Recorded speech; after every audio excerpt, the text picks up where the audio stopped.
On the back of some very good performances but also very unfortunate injuries, it was time to move forward into deadline day. Before the chaos ensues with deals being made and offers flying around, it was time to take a deep breath and look at the future of the team and where Franzberg ultimately saw it going. With lots of work going on in the background for this season, the plans for January and next season are never too far behind. Squad lists, tactical adjustments and transfer targets were all a part of behind the scenes actions. With one space left from their youth academy up to the first team, Franzberg insisted on Ullmann being promoted. Watching training and youth games, he has made an impression on everyone at the club. Also, due to injuries and a lack of money to spend, it certainly fills a spot where BFC were desperate to get cover. With that promotion, the youth setup was now looking a bit barren. The club decided instead of spending the remaining budget of almost €400,000 on a potential signing, it will instead go towards the future of the club. Hiring Leon Lehmann for the youth staff in hopes of finding more youngsters to join the academy and carry on the very rich tradition at BFC. Lehmann would ultimately stay in Germany, hoping to find the next Franz Beckenbauer, Gerd Müller, Lothar Matthäus or Toni Kroos. The scouting network would be set up for 6 months, costing the club $144,000.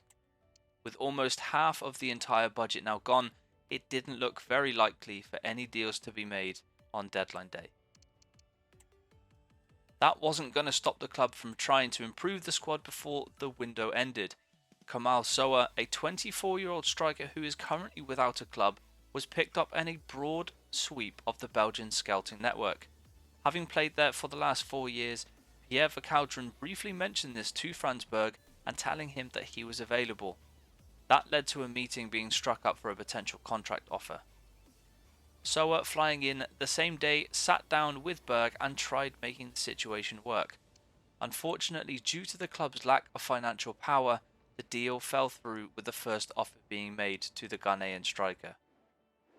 This would also be true for Renaud Munz, as the loan deal offered wouldn't match what Firth wanted in finances. 2 hours skip forward as an offer for Ronny Werner came through from 1860 München. A loan-to-buy option with a 50-50 split on wages was accepted by the club. Now all that was left was a transfer fee to agree on. A generous €270,000 was offered for the 22-year-old, a good deal that would allow the club to move forward with an extra deal on deadline day. Unfortunately, the owners wanted a much higher price considering the financial problems that the club is having, with a counter-offer of €400,000. Representative from 1860 immediately stood up, shook Berg's hands and exited the building with a firm no for an answer. Franz, who was becoming more and more frustrated by the owner's greed at some deals that were being set out, made a point that if we don't sell, we cannot buy. Trying to have a short-term fix for the injured Janssen, Berg now set his sights on Axel Halsgaard, a young centre-back who could provide some extra quality at the position for the entire season. Again, the restrictions of only being able to offer a 50-50 split deal, the offer was turned down by the club, meaning yet another target was missed for BFC. At 6 PM, the phones once again rang for Ronny Werner, but also for Hannes Thomas. Barrow coming in with a permanent move for the backup keeper, whilst a loan to buy from LSK for Werner. With the potential move of both keepers, Franz decided to deal with the Barrow offer first, in hopes of striking a deal and then subsequently keeping Werner to become the new backup. Offering a deal that was just above market value, the club's initiative once more was to really push the price up to extend the profit margins. Asking for $275,000, which was $80,000 more than the original offer, Barrow, just like 1860 München, walked away from the deal without a counteroffer. This left only one offer on the table for Ronny. What was a good fair price for Werner, the owners once more demanded his release clause being met, which was €350,000. Even though Franz battled back against the price and instead would settle for a lower price in order to do some business, it fell on deaf ears and the price was set. LSK2 walking out on the deal as the price was clearly too high for a young, inexperienced Werner. The time fell to 11 PM, and with 1 hour left in the window, a surprise bid came in for Ben Vogel. A player that has an extremely bright future at the club, the owners saw this deal as a pure profit one and a deal that would help bring the club's finances back to some sort of stability.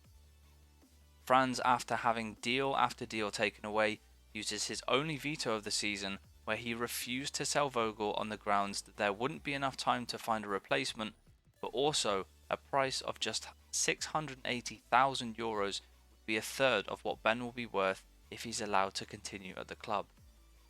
Thankfully, the owners agreed and a deal was dismissed with these exact reasonings for the rejection.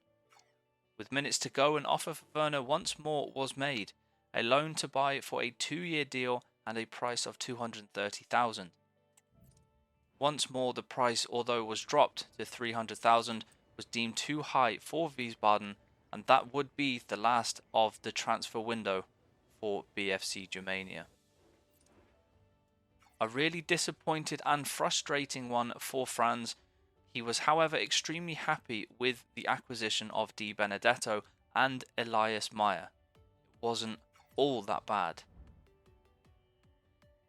With all that was disappointing on deadline day, it was now time to look forward and what was to BFC fans the most anticipated fixture, Derby Day. Dynamo Dresden and Cottbus being the two fixtures fans circled in their calendar, it was time for the Dynamo game now. I will pass you to the commentary team as we host the visitors at the famous Stadion des Erbes.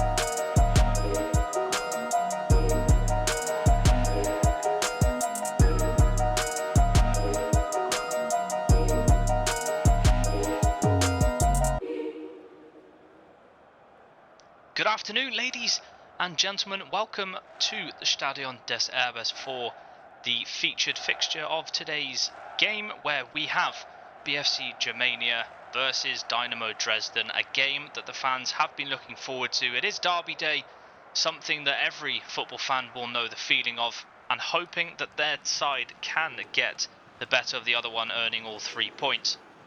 Today there is a new debutant in the left-back position, Till Ullmann, who has impressed Franzberg so much so that he is starting in today's derby, showing lots of attacking intent in the under-18s. In all games that he's played, he has been pivotal to the side's success, and this is the lineup for BFC. A 4-2-3-1 shape, as always, with Theo keeping his position in goal, Lang and Ullmann as the fullbacks, Schmidt and Beck centre-backs with Kaiser and Schneider in front of them, and then Bauer, Keller, Vogel in behind the man in form, the striker Muller. Dynamo Dresden, a 4-1-4-1 system with Thomas Stamm at the helm. They are a very difficult side to break down. They are nice and compact, but they also have people who can hurt you in Hauptmann along with Kamenet. With that being said, BFC are in red. They are kicking from left to right, and hopefully they can get themselves the 3 points in this big derby. Here is Hauptmann over to Kamenet into Lemmer, and we can already see Ullmann's pace down that left side. It is going to be a real threatening aspect to his game if he can get up and down the pitch with that amount of speed. As Schneider with Schneider passing to Lang, now Keller, and the ball is going to rotate out to this right hand side to Bauer. Muller, unfortunately being marked, now does get the ball on the edge of the box, strikes straight at the keeper, plays it up into the air. Ullman, of everyone, tried getting on the end of it, and it is away by Hottie. You can see the attacking intent from Ullman already. Lemmer dropping on the inside, causing some problems out on this left-hand side for BFC currently, as the ball's played up to the striker, and a lovely first-time touch as Schmidt comes across, winning the first one and the second one. A monster tackle, exactly what you want in a derby. We're going to have a look at it one more time. He wins the first tackle really cleanly, sees a 50-50 opportunity and does not pull out, something the fans will love to see. And hopefully we'll get a few more on this slippy surface in Berlin. It is a rainy day, as Lang has it out on the right side.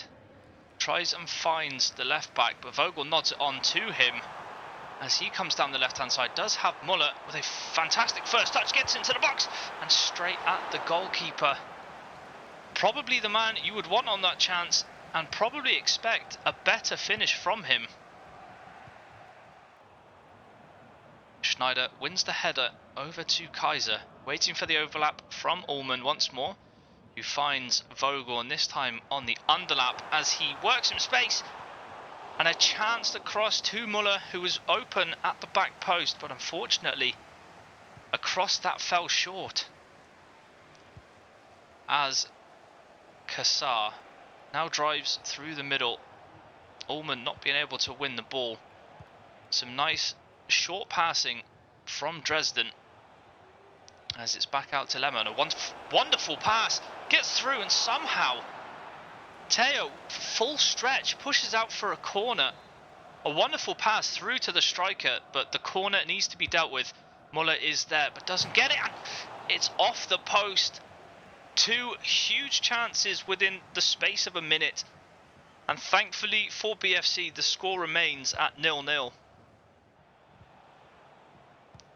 Korte plays it through. Kassar finding himself in an advanced position. Schmidt steps in really nicely though. Now it is found Schneider to Vogel, waiting for the overlap once more by Ullman, who has been BFC's brightest spark so far. Kamenet cannot keep up as he chops it back to Muller, straight at the goalkeeper again, this time from an acute angle. Doing really well to get it on target, but it's a good save by the Dresden keeper. Vogel this time can't find the pass to Ullman, and now Ullman is out of position just before half time. Dresden on the attack on this right hand side. Lemmer working it down the byline. Kaiser cutting him off, forcing him inside, and there is Lehmann, and that looks to cap off his wonderful first half. As we watch it again, slow motion, jumps in and upends the right winger of Dresden as the referee blows for half time. Ullman with a really impressive first half of senior football, looking to repay Franz Berg's faith in him. As you see the stats, it is somewhat of a dull derby so far, only having 4 shots for BFC and 2 for Dresden. Hopefully the second half will provide far more.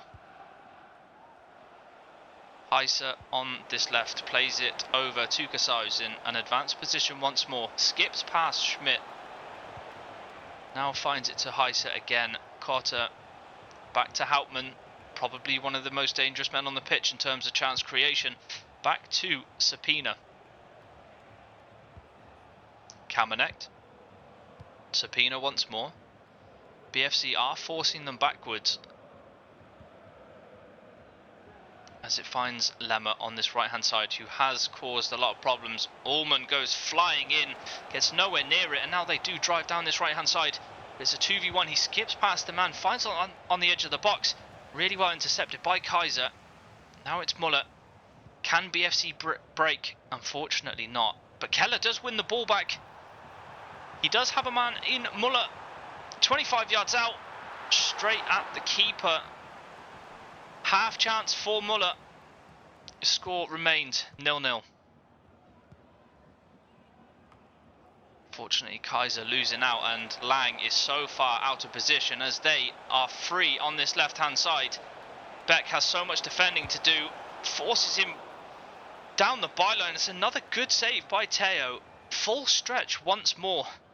They have looked dangerous from corners, so they need to deal with this one properly. As the ball is swung in, and Schmidt is the first man to it.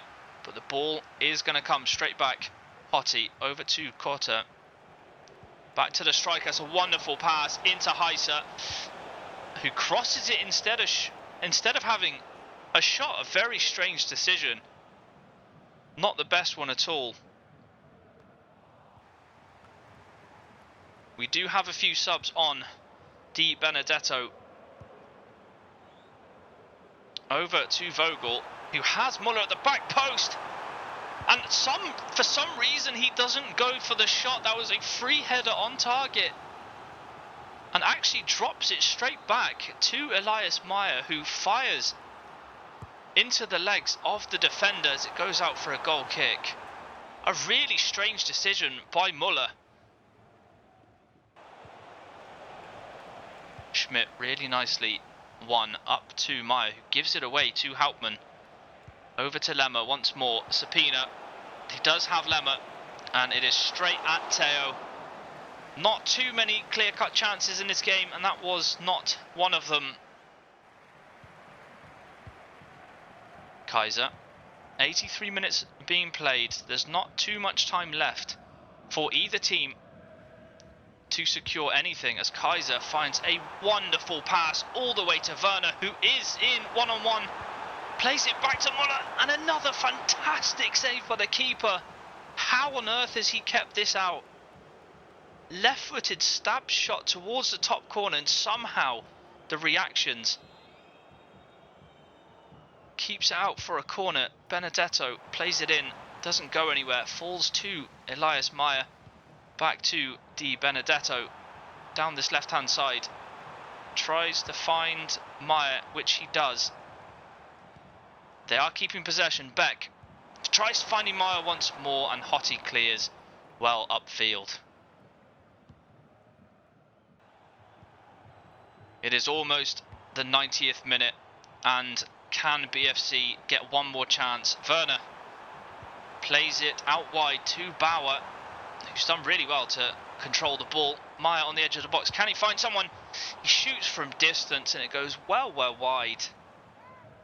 Really, really poor shot in the 91st minute, and it looks like the derby is going to end all even unless Dresden can pull something out as they play a long over-the-top pass, and it falls to Teo, and that looks to be the end of the game. As it is, the referee blows his full-time whistle, and the derby that fans were looking forward to ends in what can only be described as a dull 0-0 draw. Both teams will probably be happy considering the form of both teams. Not too many risks taken in the final third to get those 3 points. The match facts are as follows. It was a much better second half. 11 shots for BFC to 6 of Dresden. And with a 2 XG, can probably be aggrieved that the scoreline was only 0-0. Unfortunately, a really disappointing day for the fans as well as the team. A 0-0 draw against a rival is never a game that you wish to see, but they are a really strong team who compete every year near the top of the division. On another day, it quite easily could have been a win for BFC. The drama doesn't stop there, as whispers float around that Keller was extremely unhappy about coming off during the game, and even some reports of an icy exchange between him and Franz as they headed up the tunnel. However, it was on to the next game in an attempt to get back 2 winning ways against FC Saarbrücken, who find themselves in mid-table.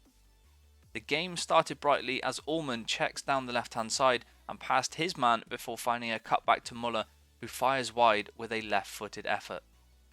5 minutes later, the keeper for Saarbrücken would this time be tested as a speculative effort as Vogel tries to emulate Muller from 2 weeks ago, forces a corner with his overhead kick. Speaking of Muller, he would strike once more this season with a cool, composed finish past the keeper just after the 30-minute mark, giving BFC the 1-0 lead.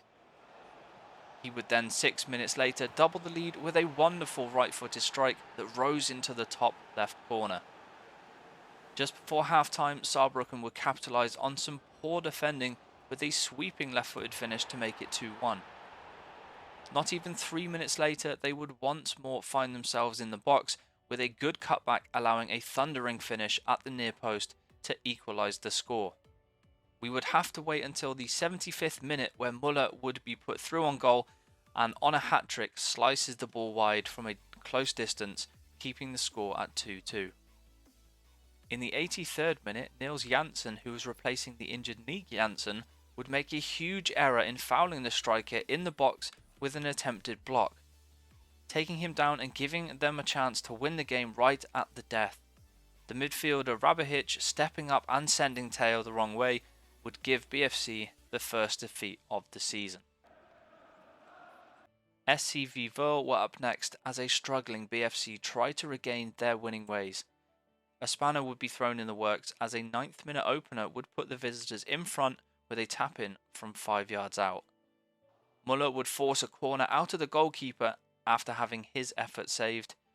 Verl would once more punish BFC for some horrible defending, allowing a free shot from close distance, putting them 2-0 up and almost out of sight. Theo was called into action as the striker slipped past his marker, firing a left-footed shot at the near post. The second half, BFC really looked up for it, and just 5 minutes after the half-time break, Muller forces a spectacular reaction save from the Verl keeper to keep the score at 2-0.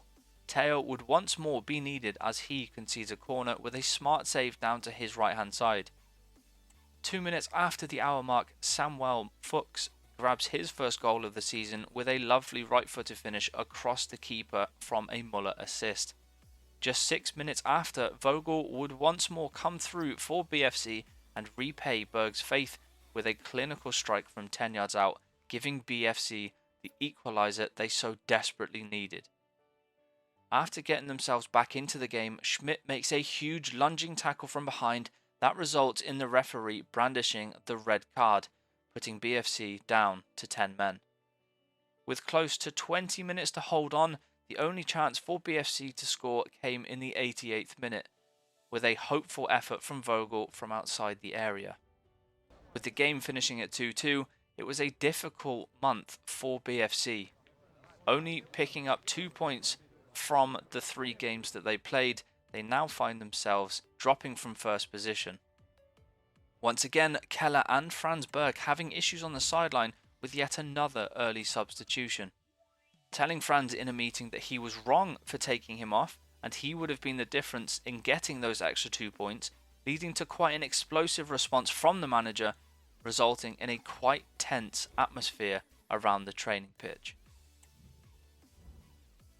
With what was quite a packed episode of drama and disappointment, we look forward to an exciting month in October where another derby day is on the horizon against NRG Cottbus. But for now, that is going to be the end of the episode. I really hope you have enjoyed this episode. If you have, please make sure you leave a like and also comment anything down below. I'll read and reply to everything. And don't forget to subscribe to the channel because you don't want to miss out the next time I upload the next episode. But thank you very much for watching. I hope you have an awesome rest of the day wherever you are in the world, and I shall catch you in the next one.